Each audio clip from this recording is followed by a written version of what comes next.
Welcome back. Today we're going to be doing FHA. FHA is similar to conventional way that you write up the contract, other than you write it up, actually it's more similar to the cash deal. You write it up as cash, or you could do it where you're putting down the down payment. But the easiest way to do it is to write the contract cash with the mortgage clause filled out with the FHA, and then also that you put on the FHA rider. So the first page in the book that I'm giving you is the pending floor sheet. Now, all of these forms are in app files, which you'll get full access to in training on videos as soon as we're finished the contracts. So you can go in there and get trained on all of the different ways to put your files together, and since we're paperless, all the forms are in there, how to fill them out, how to email them so people can sign them on their phone or tablet. It will give you all that instructions. So at the very bottom you'll see training, and then all of these contracts are in the training area as well as the full training manual. Okay, so as again, we are going to fill out an as-is contract, and you can follow me with your contract. Basically, you want to always go through the personal property and what's going to be staying or excluded. If there's anything special, if it's your listing, you want to check your listing contract to see if anything's been excluded so you don't have any issues with the seller. Also look at the appliances. If the washer and dryer aren't staying, if there's a special chandelier or whatever it may be. Now in this, they've asked for the bar stools. So you may want to point that out, that they're asking for personal property, the bar stools, and you could do that on any contract. So just because it's not listed doesn't mean you can't ask. You can pretty much ask anything, and this supersedes the listing contract. So if you do have something excluded, then you know that's going to create problems with you and the seller. So the purchase price I put on this after we filled it out is $285. There was a $1,000 deposit. You can either accompany that with the offer, or if the offer is accepted, it has to be made within 3 days. And then who is going to be holding the money?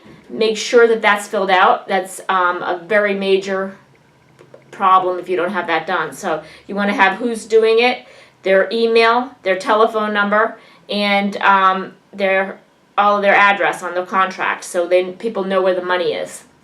Then there's an additional $9,000 in 10 days.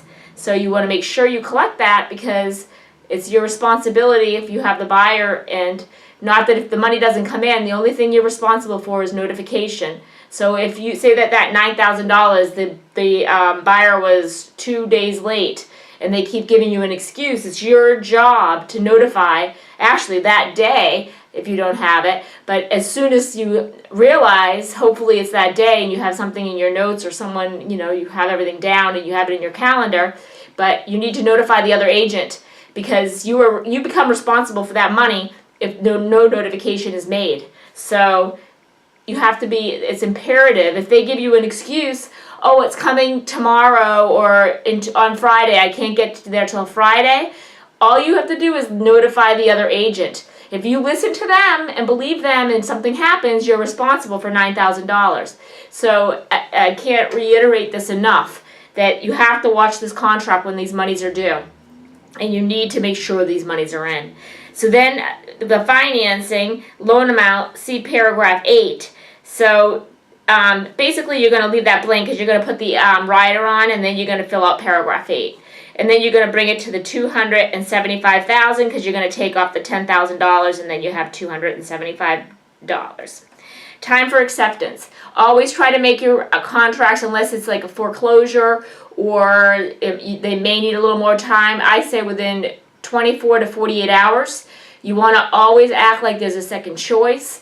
So they love this house, it's their only choice, because then they'll try to shop you, and they'll go to try to get other offers in and use your offer to shop it and try to get the seller more money.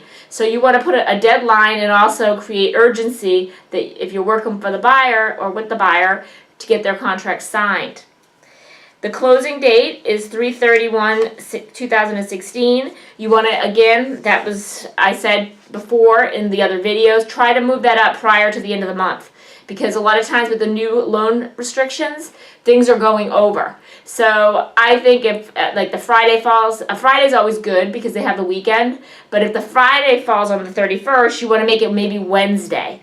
So that'll give a couple more days, because what happens is say that it's an afternoon closing or things get delayed and they're done in the afternoon. If the bank doesn't fund, a lot of times the owners won't give the keys to the buyer. So then they're going to have all their closing done with no keys, and they're going to be upset.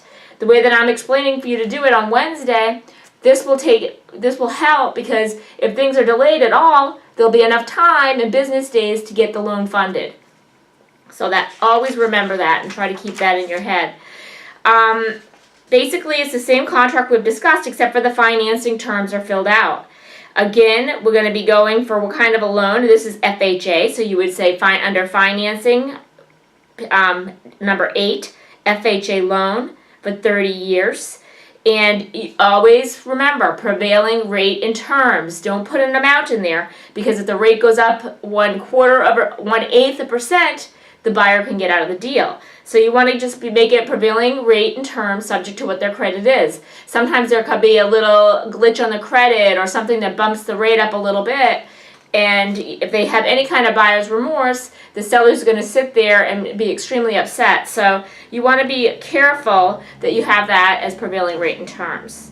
The buyer will make, because the buyer can actually lock in their mortgage rate. So if they make application in 5 days, they can lock in whatever rate that is and get the deal closed and guarantee their rate. If they don't lock they can play the market too, and if they don't do that, you don't want to give them an out in the contract. So you want to make sure that that's prevailing rate. Closing costs and fees. Now, a lot of times with FHA and VA and even conventional, the buyer can ask a seller to pay their closing costs. This could be located in 2 places. This is where under paragraph 9, closing costs, under other by the seller is where I said seller to pay $5,000 in buyer's closing costs. Now, this is an area you want to check when you get a contract in on your listing to make sure that, if there's closing costs, that you disclose that to the seller, because if they get to the table and they have $5,000 extra and they had no idea, they're going to become extremely angry. So for the first, while, you want us to look over the contract, but you definitely want to check paragraph 9 and at the very end of the contract. The title evidence, and then of course that's 5, and I just fill in the blank there. A lot of these things you can just fill in the blank. And then the Miami-Dade provision, do not forget, it's the Miami-Dade Broward Regional Provision. And that's what you always want to have to ensure that there's no more costs. Homeowner's warranty, we have them, and you can make those available. You can find out a little bit more about them if you want to, but under this circumstances, it's not applicable.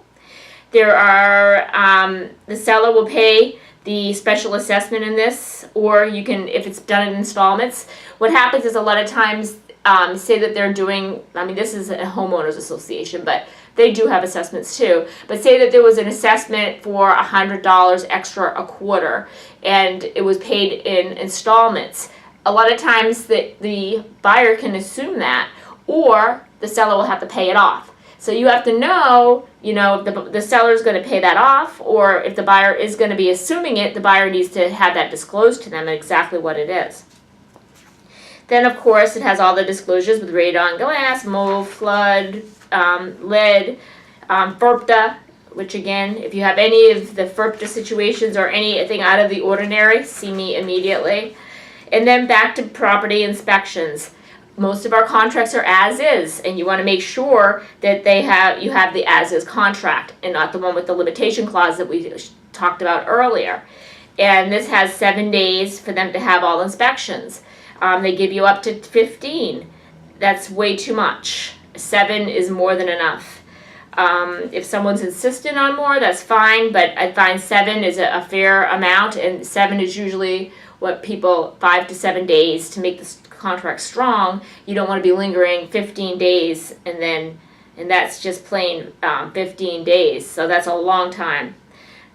This is just saying that it will be subject to a walkthrough, that the property has to be the same as the buyer saw it. And then it just calls for the same things that we have been through before. Like I said, read, and triple read. It's the same contract, so you've probably done that already. So you know what all these things are. Anything you have a question with, see me. And then it asks about the addendas. In this one, we're going to have the Homeowners Association and the FHA VA financing addendum. So, and then here, again, you want to have the buyers and sellers address in case of any notices, in case of any issues. And then the selling agents and who they are and their companies and selling agent. Now, this is the rider for the association rider, and it's very simple to fill out. It's based, you put the community, you put down what the monthly fee is, if there's any kind of assessments, if not, put 0 and 0, and then that pretty much handles the association addendum. Read that again. If you have any questions, let me know. For the FHA VA, I checked, if applicable, FHA financing, which is this, or if it was VA, you'd check the other. And then here, it's basically just a form that would be included. Read through it. If you have any questions, ask me. But it's the basic FHA VA rider. And that's as simple as that. So you've just done an FHA loan. Go through it again. Make sure you feel comfortable. Any questions, ask. Again, it's in app files if you have to refer to it, if you don't have your book and you needed to, if you're writing something up on a tablet. All the sample contracts are in app files at the very bottom under the training application. Thank you and have a good day.